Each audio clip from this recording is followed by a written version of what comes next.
Congresswoman Lois Frankel of Florida. She co-chairs the Democratic Women's Caucus. Her district includes my hometown of West Palm Beach, where she was formerly its mayor. Congresswoman Frankel, good evening. Good to see you.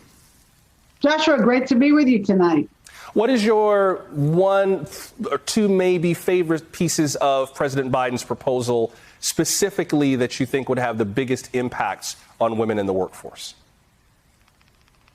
Well, thanks for having me. And I would say this.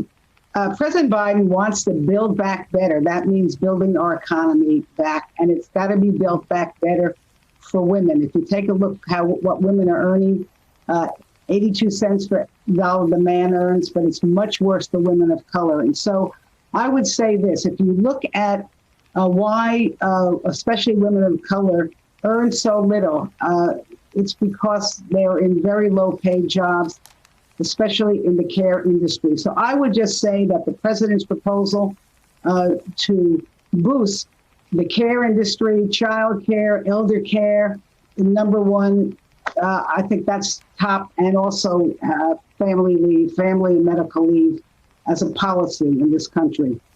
What do you make of the snags that this has been hitting with the GOP? The White House says that the president has made a good faith effort to negotiate. The ball is now in the GOP's court. Their initial counteroffer is vastly lower than the president's first offer on these two infrastructure plans.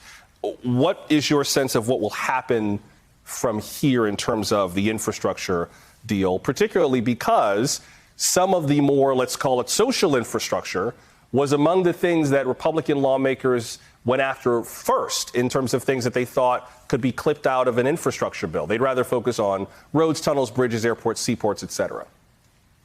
Joshua, that's the biggest concern, especially of many of the women in the Congress and I'm sure around the country, which is this train of building back better, leaving the station without the women on it.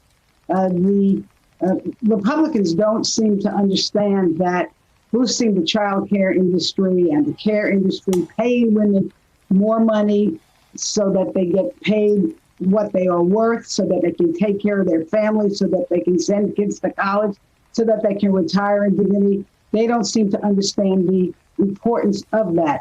And I will tell you, as a mother and a grandmother, actually, I should move aside. You can see that little playpen. I babysat for my 2.5-year-old grandson today. And so I really come at this in a whole different way. We need to have a very, very robust, strong child care system, not only for working parents and for getting kids off to a good start. We want to make sure that the child care workers, that whole industry is boosted and that they are paid fairly. That is very, very important.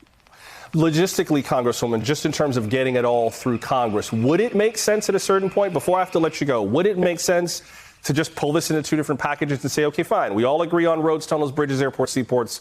Let's do that in one bill. I don't think there's anybody in Congress who thinks that children should not be cared for. So let's just do that in another piece of legislation, another piece of paper, just so that it all gets done. Do we reach a point at a certain point where that makes the most sense?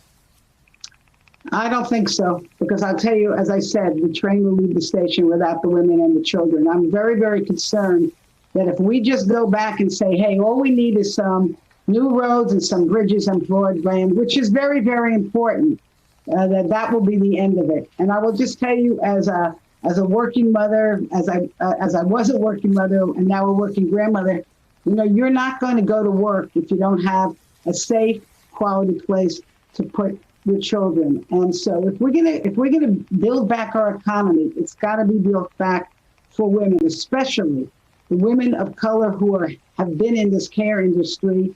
94% of the care industry are women, and they do some of the most important work, and they are paid the lowest wages, making that many of them having to be on Medicaid or food stamps. And so, no, we got to build back better for everyone. We need an economy that is equitable, that is fair, and that so women can survive, pay their bills, and retire in dignity one day. South Florida Congresswoman Lois Frankel, it's good to see you. Thank you very much.